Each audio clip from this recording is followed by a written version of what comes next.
Hi friends, బాగున్నారా? ఈరోజు మనం చేయబోయేది కారం ఎగ్ కీమా దోశ. దానికి ముందుగా కారంని ప్రిపేర్ చేసి పక్కన పెట్టుకోవాలి. ఇప్పుడు పెనం పెట్టుకొని ఆయిల్ వేసుకోవాలి.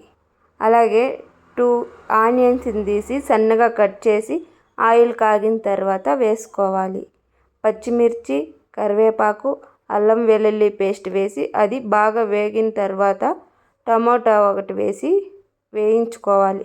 వేగినాక పసుపు, ఉప్పు, కారం, ధనియాల powder, garam masala, pepper powder వేసి అది బాగా వేయించుకోవాలి. వేయించుకున్నాక వాటర్ కొద్దిగా వేసి దాన్ని బాగా బాయిల్ చేసినాక బాయిల్డ్ ఎగ్ని తీసుకొని ఇప్పుడు వీడియోలో చూపించిన విధంగా దాన్ని తురుముకొని వేసుకోవాలి.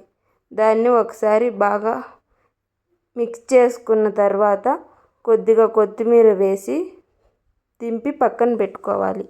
అలాగే ఇప్పుడు దోశ పెనం పెట్టి దోశ వేసుకోవాలి. దోశ వేసుకున్న తర్వాత 1 స్పూను కారం వేసి బాగా దోశ అంతా స్ప్రెడ్ చేసుకోవాలి. స్ప్రెడ్ చేసుకున్నాక ఆయిల్ వేసి దోశని బాగా గోల్డెన్ కలర్లో వచ్చే వరకు బాగా కాల్చుకోవాలి. కాల్చుకున్నాక ఇప్పుడు మనం ముందుగా తయారు చేసుకున్న ఎగ్ కీమాని వేసి దోశని పక్కన ప్లేట్లోకి తీసుకోవాలి. అదేవిధంగా ఇంకొక రకం దోశ కూడా వేసుకోవచ్చు.